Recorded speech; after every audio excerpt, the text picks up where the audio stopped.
Outsider, you have arrived. Please, come closer. I have something of the utmost urgency to speak to you about. Do hurry. He doesn't like to be kept waiting. I'm so glad you're here. It's been a while since anyone's visited us, and he's been waiting for someone like yourself to arrive. If you wouldn't mind following me, I'll bring you right to him. I'm sorry. In my excitement, I got ahead of myself.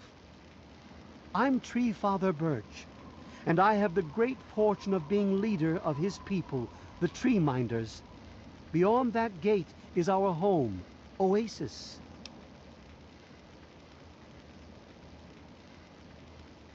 Why, he is, of course. If you'll just follow me to the pavilion, all will be explained. Excellent. Please follow me. All will be explained soon. Welcome to Oasis, outsider.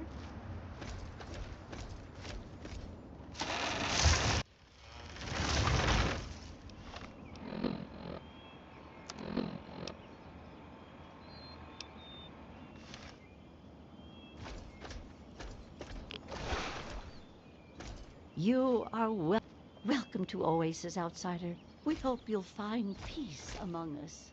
Welcome to Oasis, outsider. We hope you'll find peace among us. Welcome to Oasis, outsider. We hope you'll find peace among us. We welcome you like the Great One himself. We welcome you with outstretched arms. Revel, outsider, for he has chosen you.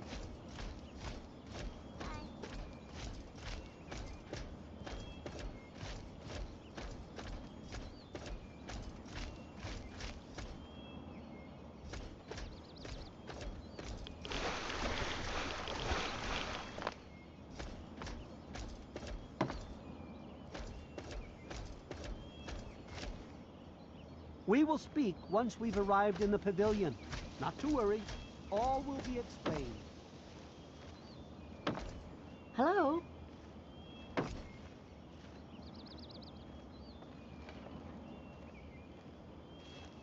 You have no idea how overjoyed I am to see you. Normally, outsiders are forbidden inside Oasis, but he has made an exception.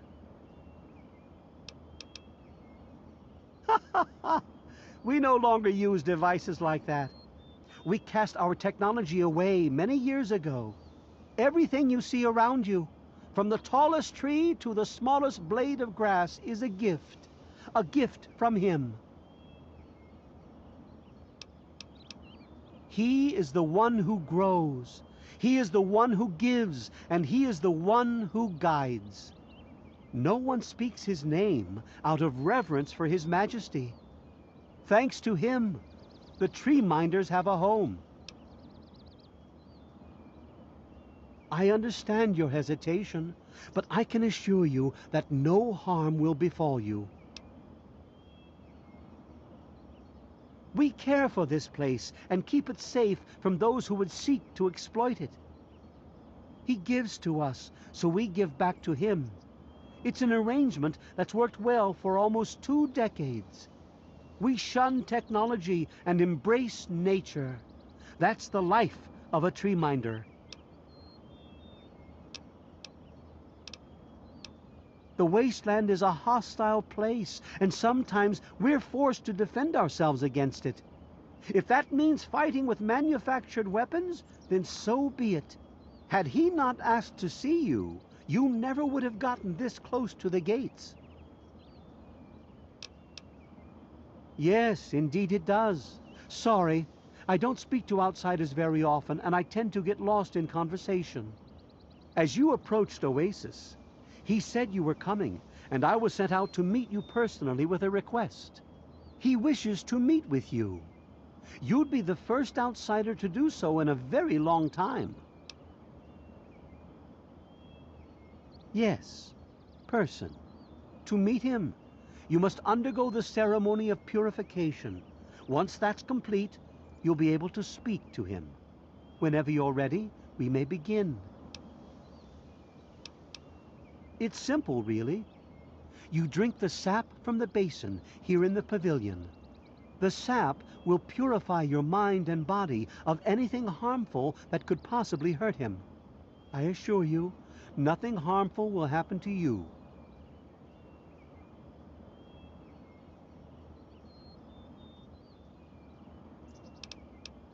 Very good. Take your place in front of the basin, and let's begin.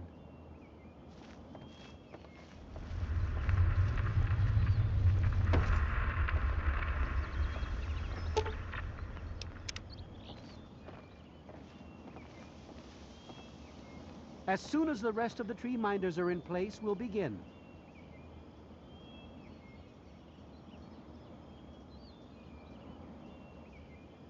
Hey there! May you remain under the canopy of his protection.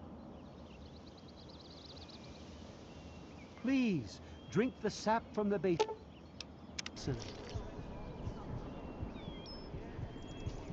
We will now recite the blessing to ward off any harm the outsider may be carrying before he proceeds to the grove.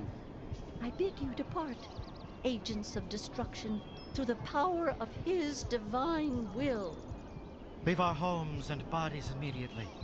Live no longer in them, but pass over into places where you can harm no one. In the name of his frondescence, I call his wrath upon you, so that wherever you may go, you bear it with you. And, diminishing from day to day, you may disappear, except where you serve the health and good purposes of mankind. May no trace of you be found. All this, may he be so good as to grant us, who is to come to judge the living and the dead, and the world by his verdure. Amen. Soon, you will pass peacefully into sleep, outsider. And when you awake, you will witness his glory firsthand.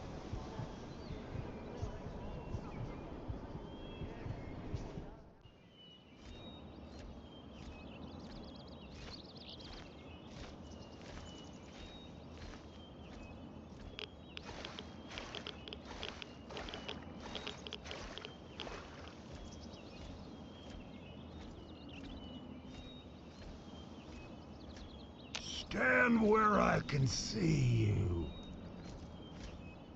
Come around to where I can see you. Please, I can't very well speak to you when you're back. Glad to see you're finally awake. I can't believe they made you do that stupid ceremony. They listen when I talk, but they don't hear. You know what I mean? Neither have I. Well, I mean, I talked to Herbert, but he never really says anything back. Do you, Herbert? He kept growing around me. Maybe for calling him Herbert all the time. His name's really Bob. I think it's funny when I call him Herbert, though.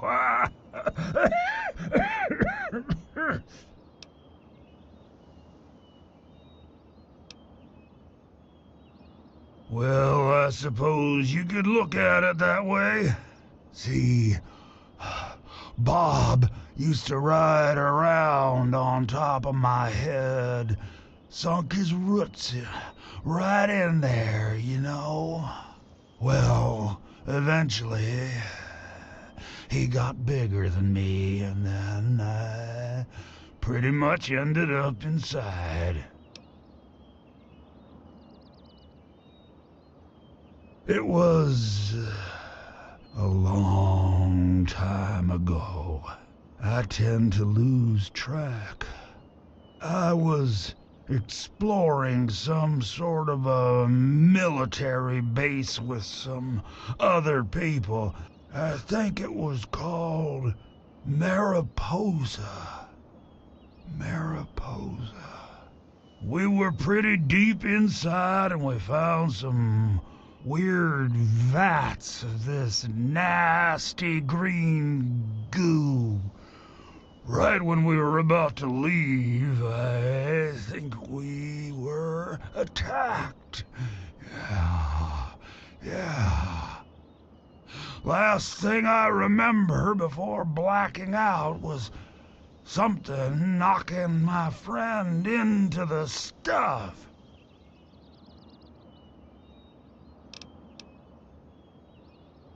Yes, I do. Or, I guess, we do. Me and Bob, that is. I had you brought in here to ask a very simple favor. Would you please kill me? Oh, no. It wouldn't be murder. You'd be doing me a favor.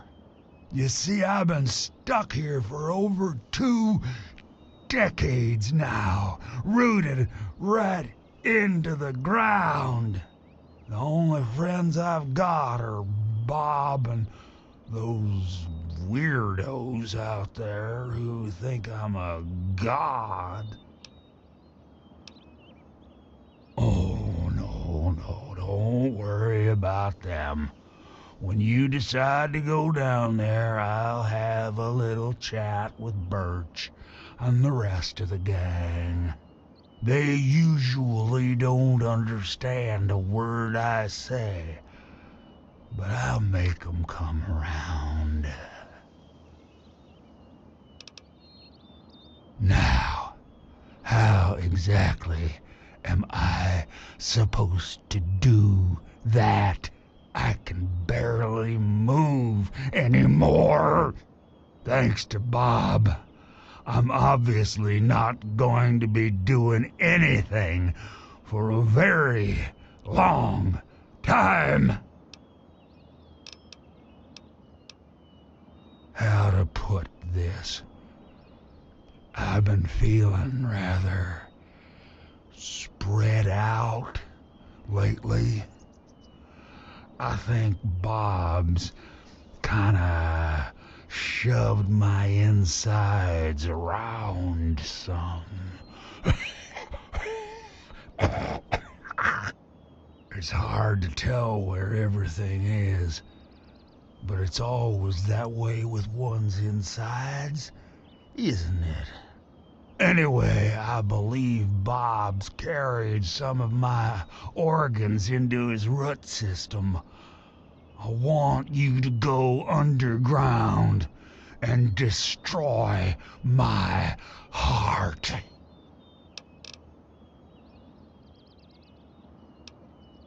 Well, I used to carry those pesky caps a long time ago, but I think my pockets are in those shrubs over yonder.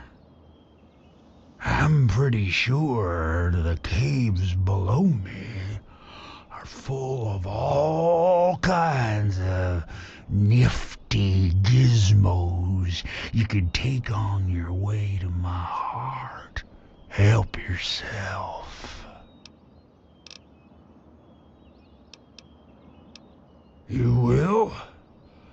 Oh, you made us so happy. Oh, isn't that right, Bob? Just give me a little time to say goodbye to good old Bob, and then I'll be ready.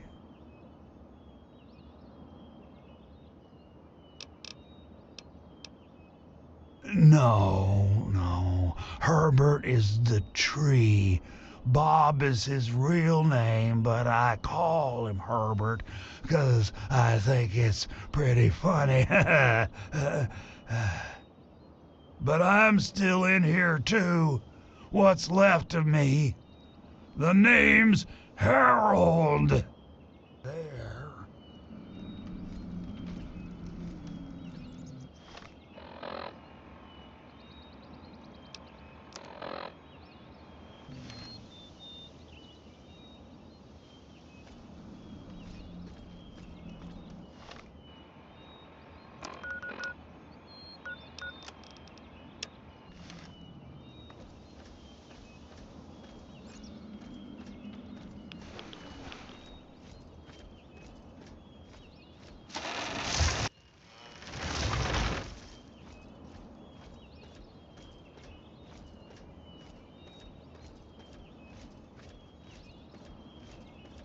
And I'm telling you, you've got it all wrong. Why else would he have called for an outsider's assistance? The outsider is here to deliver us from our enemies, to keep this place safely locked away from the wasteland, not to exploit us.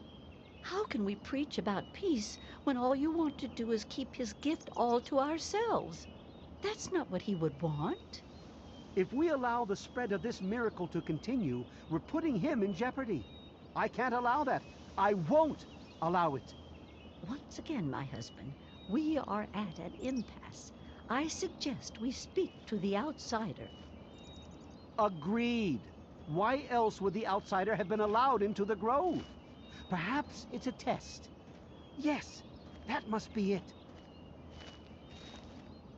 I know why you're here, and despite what my wife thinks, I know you'll do what's best for Oasis. After all, he chose you, and he would never want to put us in harm's way. Oh, he's testing you now, just like he tested us.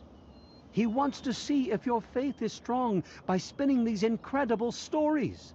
Who else but a god could produce all of this? Don't worry, you'll soon see things as I do. Yes, I've been pondering that riddle myself for some time now, and I think I know what he's trying to tell us. The Great One's influence is growing, and soon it will break free of the confines of this secluded vale. We can't allow Oasis to call attention to itself like that. It would be the end of him. You misinterpret his words, my friend. He wants you to extinguish that which seeks to make him vulnerable. If the same sap that you drank to purify yourself could be applied to his heart, it should stop the spread. I can promise you no harm would come to him. That's all I ask of you, outsider. Nothing more, nothing less.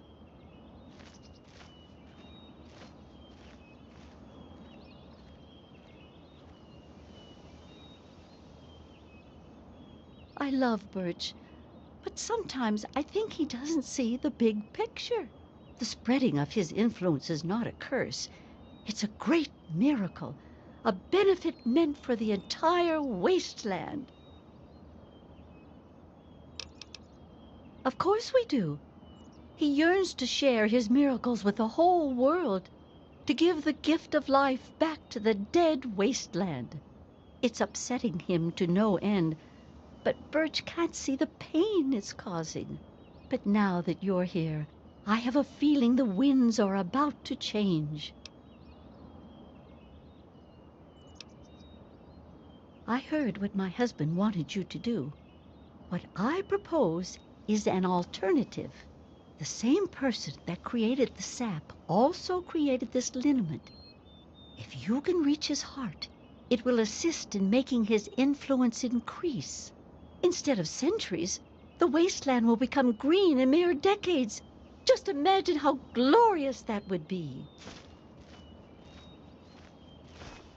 This place is wonderful, isn't it?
The Great One is dead, slain by your hand. Don't worry, I hold no grudge towards you. You'll have to forgive my people at a time like this, outsider. They aren't used to being so lost. And for once, I don't have the words to help them. Before you reached his heart, he imparted his last words to me. He told me about his will to die and how I mistook this for some mystical sign. How could I have been so blind? How could I have misled all these people? Perhaps, if I would have spent more time getting to know him, things would have turned out different.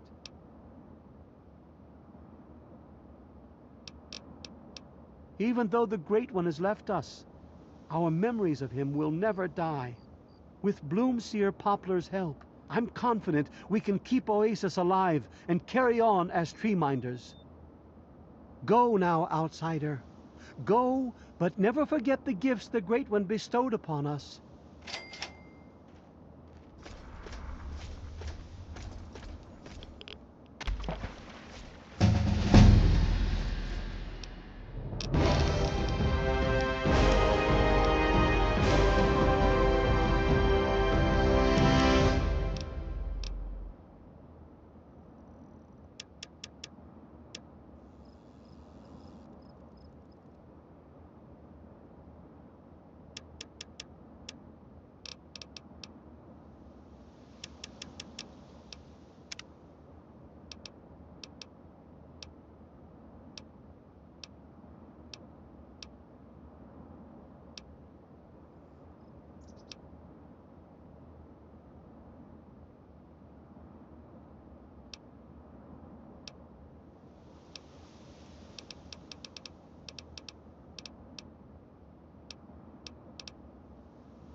What is it you need, outsider?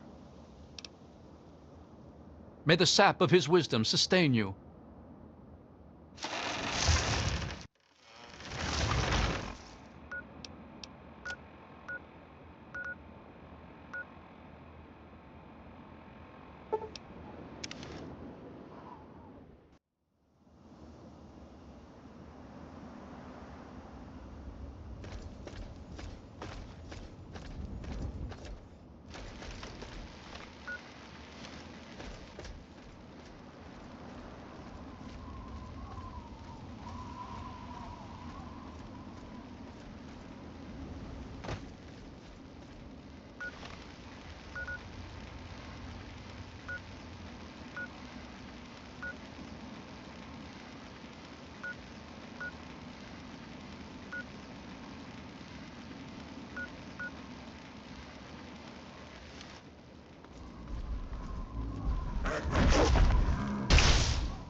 Please, just let me go.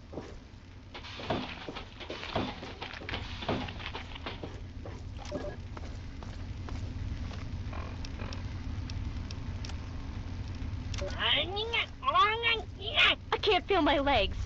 What did you do to my legs? Frank? I can't see you! Frank! Frank, what did they do to you? Ah!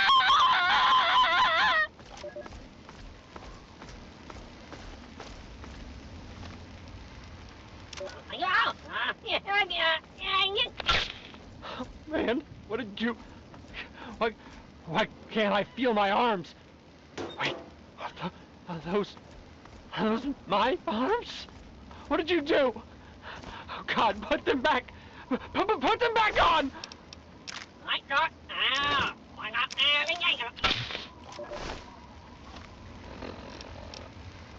This is incredible. I'm Colonel Hardigan of the United States Air Force. I'm sorry. What? I don't understand. Oh, speaking to this? Yes. I was saying, I'm Colonel Hardigan, United States Air Force. Our nation has been conducting manned spaceflight tests. I'm sorry. You'll have to forgive me. Frankly, we never expected to meet you all. I'm sure there's a great deal that our two species can learn from... Ow! Ow! What the hell? What is this? What are you doing?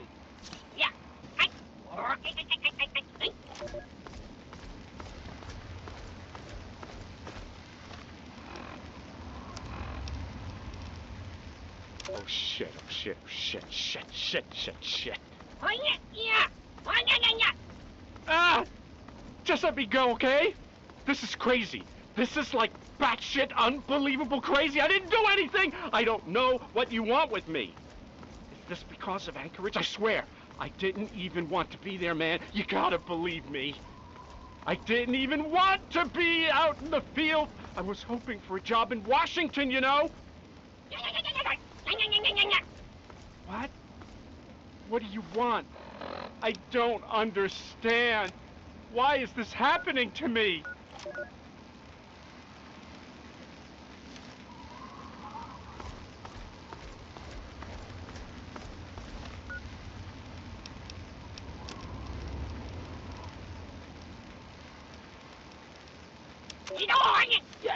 Yes, I understand. I've seen the others. I'll do what you want. This is Dr. Morrison Rand, Professor of Anthropological Archaeology at Banfield College, Humboldt, Oregon. Shortly after 10 p.m. on August 16th, 2041, as I was leaving the college campus, headed to my car, I saw a blinding light. It just appeared in the sky, directly over me. I was blinded. I also found my body completely immobilized. I couldn't move. Not at all. What happened next is hazy. I don't remember much. What became clear later, what is certainly clear now, is that I was abducted. I am now the captive of an alien race, one of many people held here against our will. And like those others, I am recording who I am. Why? Because the aliens want us to, for some reason. They have us do it right before they put us into some kind of suspended animation. These recordings, it's almost as if we're creating our own library catalog entries before we get put into a giant collection. The entire experience would be fascinating if I weren't so completely terrified. What? Stop? You want me to stop now? All right, see? I'm stopping.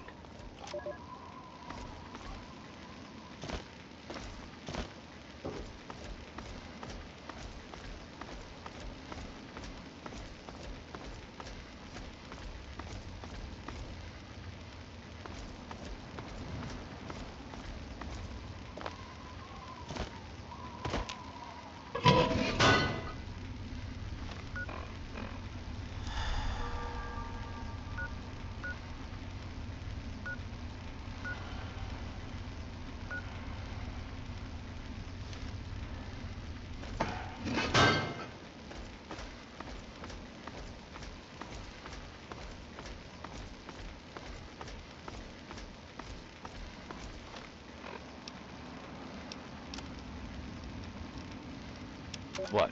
Talk into this thing? Just talk? I don't have to do anything else? Ow! All right! Ow! I said all right, just stop! Hello. Hello. My name is Andrew Endicott. On the night of May 17th, the year of our Lord 1697, I was taken from my home in Salem Village. I do not know where I am exactly, or why I...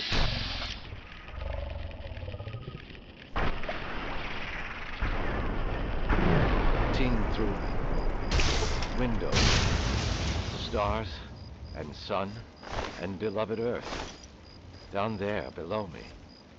So it would seem I am aboard some vessel, suspended in the ether.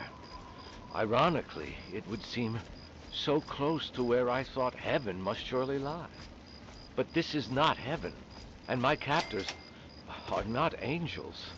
I'm not entirely unconvinced that the scripture is wrong, that heaven and hell are reversed.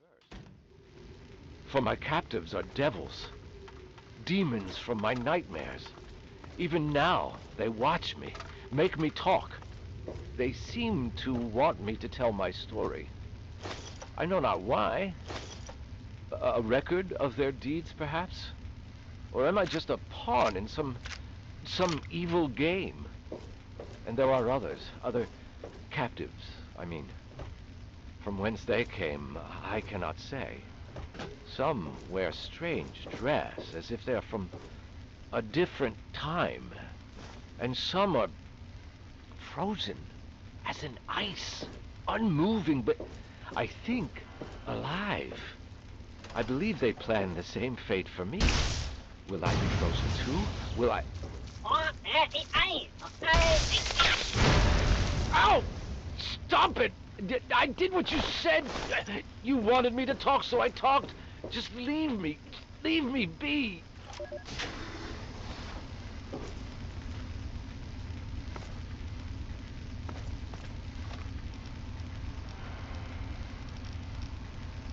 So far, the experiment is going exactly as planned. We're subjecting the residents to extremely low-frequency white noise in regular intervals through the loudspeaker system. Using the soundproof recording studios and the musicians was an inspired idea. Kudos to the Vault-Tec Selection Committee on their shrewdness.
I'm a bit encouraged by the latest batch of data. It seems that 33% of the subjects are now lapsing into a trance-like state on occasion. When in this state, we're fairly certain that suggestion and programming of the subject can be applied. We've begun testing this by implanting subtle cues in affected subjects, making them scratch their ear or constantly fix their hair. So far, I'm happy to report a 100% success rate on this implementation method.